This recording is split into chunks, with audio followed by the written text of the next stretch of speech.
Hello, ladies and gentlemen. I hope you're all having a great and wonderful day. Well, I'm sorry for like the very little videos or no videos today, and there probably won't be any videos tomorrow. I will try to get them. I'm just going on a trip, fortunately, on Friday, so I will not be able to do any videos per se on Friday. And of course, I don't do videos on the weekends. So, and even I could do videos on weekends, I couldn't do it anyways. So there will be no videos probably Friday, and then definitely no videos on the weekend. So we'll continue on Monday. But outside of that, we have a bit news with the Buffalo school situation here on what's been going on, and I'm going to go over it to you. Now, it's not going to be too crazy. Well, it's going to be pretty crazy, but again, I'm going to keep up to date with it so you guys get to know what's going on here. I need you guys to know if some of the stuff was recap, so I'm not going to go through the recap because there's no point. But what we have here is this from the angry cops and what was received. So this was what we got. It says, I am a school counselor and was told I could not speak to you, so you could never provide this statement from a student. So essentially, the counselor is saying is that they're not supposed to tell the cops or anybody about the situation that happened here, which is insane. It says basically our admin went home to the burbs knowing a girl reported a grape, delaying a grape kit. They never even called you guys until halfway through the next day. The kids said there was a video.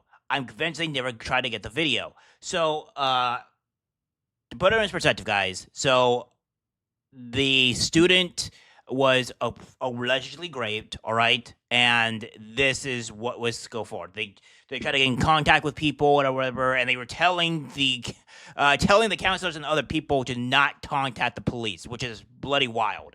And there was a video, and now we have this. It says also earlier in the year, a girl was SA'd, groped, and fondled by several boys while being pushed against a wall, and my admin never reported it and claimed it was horseplay. Her admin, the admin, by the way, that what's going on here.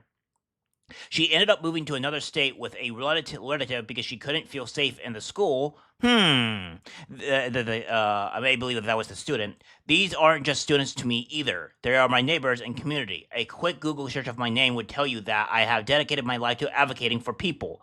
But years at IPS has almost broken me. Don't even know if these kids will have a counselor next year. Which, this is going to show you, right, that these schools are horrible. This counselor here, this school counselor here, good job on you. You're doing what your job is. And there are good teachers out there. But we have schools here that are just quite honestly hiding or doing stuff. I may go and look into actual investigations between what's happening in schools or what have you within these places, because I need to know if something's happening in my own community as well. Because if this is happening in one of these places, and what I see in the comments, which we'll go over through a little bit here, is that it seems to be an oncurring thing. Like, this is not a thing that that's a rare instance or whatever that doesn't happen. This happens a lot, and that is a problem in my book. And we have more here, right? Which is some of this is that we have on Tuesday. This is related to the Buffalo school situation here. It says on Tuesday, October 22nd, I told blank or redacted in the censor that redacted got raped in the auditorium. She said I'm not the right person to tell, and she took me to blank in the office. I told redacted today. Redacted came late to redacted class because she got raped in the auditorium. Redacted asked, "Is there any proof?" So I okay, okay. So here's the thing, right? There's a difference between, right, with with being a child and being an adult. And normally, in most instances, in most situations here, I would agree that you would need actual proof. But if a child has said this or what have you, all you need to do is just say, like, okay, we're doing an investigation immediately. So you do an investigation, right? You do an investigation. This is not like an adult to where, like, they can obviously lie. And I'm not saying kids can't lie either, but you should be able to like, we're going to do an investigation or whatever. This is not what happened, all right? So they said that yes, there is video. Asked who was the boy, I said redacted, and she said okay. She said she would handle it tomorrow. Tomorrow. Okay, so here's the thing. We had a child that says that she had been raped, right? And your reaction to this is to ask her if there's proof.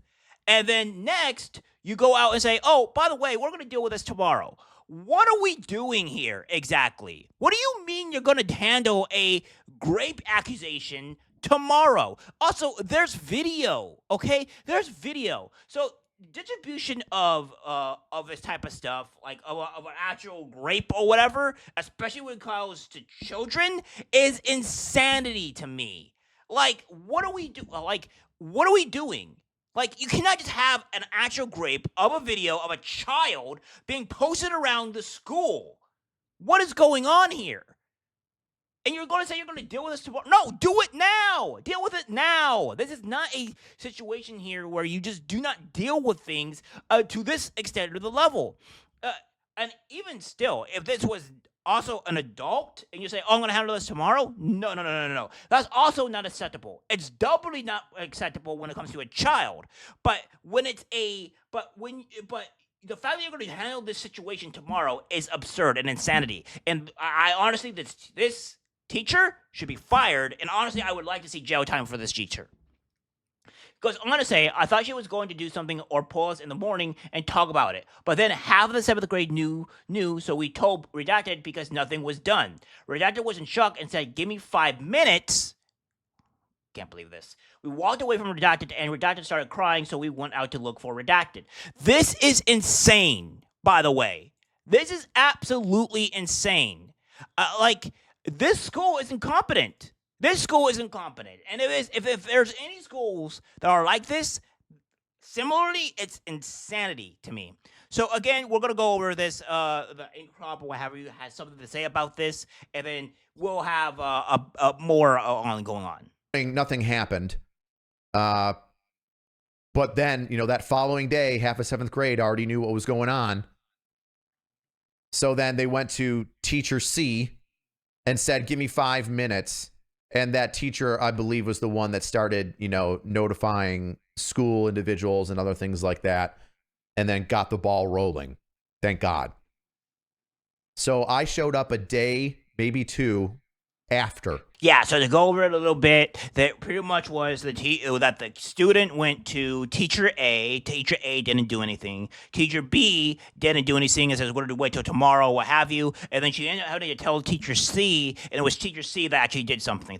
So the student had to go through 2 other teachers to try to get this forwarded, and this is when the investigation all took place. Now, again, the next clip you're going to be seeing here is pretty much Angry Crop, pretty much talking about, there was no rape, there was no assault. The kids ended up getting counseling. It was a misunderstanding, what have you. Everything was okay, which thank God that was the case, and everything so far is hunky dory. Boom. The end result of this investigation, thank God, was that it was determined not to be an assault.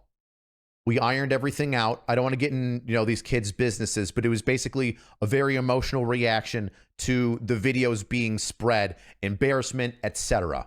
Right? And by the way, these are children. They're scared. They don't know what's going on. Their brains aren't fully developed. They're doing adult activities and recording them, not understanding the repercussions. It was a mess that we sifted through. But because of that mess that we sifted through, that we investigated, because I don't know if people know this, but as a detective, especially when it comes to kids, my job isn't to arrest a 16-year-old or 12-year-old or 8-year-old. My job is to determine if a crime happened, and then also to get these kids assistance, especially when it comes to mental health awareness, and getting them to the Child Advocacy Center, the Family Justice Center, and getting them counseling, which is exactly what happened. We determined that a crime hadn't been committed. We moved forward. We got these kids on both sides help. And everybody is okay. Nobody's in jail. What do you know? Cops don't just arrest everybody when they show up. Yeah. So you get what's going on here, right? Like there's a particular of what's just crazy with these schools, and uh, this is what we have here, and we're gonna go over a few things as well on what some of the people are saying in saying in the videos or what have you, because this has been going on. This is apparently an ongoing thing. So again, what we have here in the comments is that one person says here, my daughter was bullied last year. I kept begging teachers, her counselor, her therapist. She has issues due to her donor doing drugs and alcohol while pregnant. I called the principal, etc. Not one soul tried to help me. 3 months of me begging for help, 3 months of watching my daughter feel less and less. The school found her on a live letter. Then and only then did they try to help. Did they want to help her? Yet refused to contact the bully's parent. They tried to tell her how to ignore her bully. Once I contacted the parent, they classified as me as a bad parent. It wasn't until I threatened to go to the media that the school tried to help me. The council even quit helping my child because she didn't want the attention. It angers me to know that schools do this. And had my child really taken her life, they would have forgotten how they refused to help her. So, yeah, this is one. This is another one here. It says, not related to the topic of the video, but my son is 17 and autistic. He's very smart, but he has so serious social issues. Autistic people are usually very, very, very brilliant people. Calling people autistic is usually like more of a blessing than anything, because unless they're like have a severe problem, autistic people are usually very intelligent. Lately, he's been having major doubts about his abilities and thinking, I'm autistic, how much good I can possibly do. Hey, if you're there, brother, you can do anything. You're artistic. You're probably smarter than the average person here. So don't down yourself. You have social issues. That's all you have. Come on, we good here. We good. Much love. It says, goes on here. I showed him this video and told him, see this guys, you can be them. He's binge watching all the podcasts right now and wants a weaponized autism shirt for his birthday. So that's amazing. And then, as a former BPS teacher, the non-compliance to standard reporting policies is the norm. Can't you tell how many kids would not be suspended or formally suspended after clear violations? For example, hitting a teacher. Yes, me, making life-threatening comments or overly violent behavior. The administration always wants to keep their numbers down. If you don't play their game, you are forced out. Yeah. So again, that's crazy here, and that's insane. Uh, we're going to do the last one here. It says, I live in Washington State, all the way across the country. I grew up being molested. My father beat me on the way to school once for missing the bus. I told the school what happened, why I was tardy. The school called my dad and kept me after school to have a meeting. Brought my dad into the room and asked me to repeat what I told them, which, if you know how that goes, I was terrified. My face was still swollen and red. He denied everything, and then they sent me home with him. 2 days later, he waterboarded me and ripped off most of my hair. I broke free and ran to the neighbor's house where my father chased me to and tried to tie a dog leash around my neck to drag me back home. The neighbors stopped him and called 911, and an ambulance. The state took me and brought me to his mother, who sent me back home with him. None ever checked on me. I was 13. I am now 40 and I've survived a lot. The school didn't do anything but make it worse. I was treated like a liar and I suffered till I ran away at 15. This is a problem here. See, CPS and schools are terrible at handling children. And when schools do this type of stuff and like they see this and be like, if they don't do anything, they should be held accountable. They should be sued, and they should have to pay an X amount of a fine for not actually helping a child. Because this is insanity here. If you are neglecting children and they're coming to you to help and there's actual evidence, you need to do something. This is the reason why schools need to be under a strict leash. Why government schools are terrible, why you shouldn't be sending your kids to schools in the first place, and probably, just probably, helping have accountability. And it's insane. Guys, if you have any experiences like this, write down in the comments down below. I would like to know your guys' experiences, what you've gone through. It's interesting to understand people's life perspectives and what their lives have gone through. Everybody struggles in this country, whether you're white, black, brown, or whatever. And it's insane. It's insane. I like hearing people's stories. All right, guys, that's it for the video. Like, subscribe, share. As always, take care, my friends.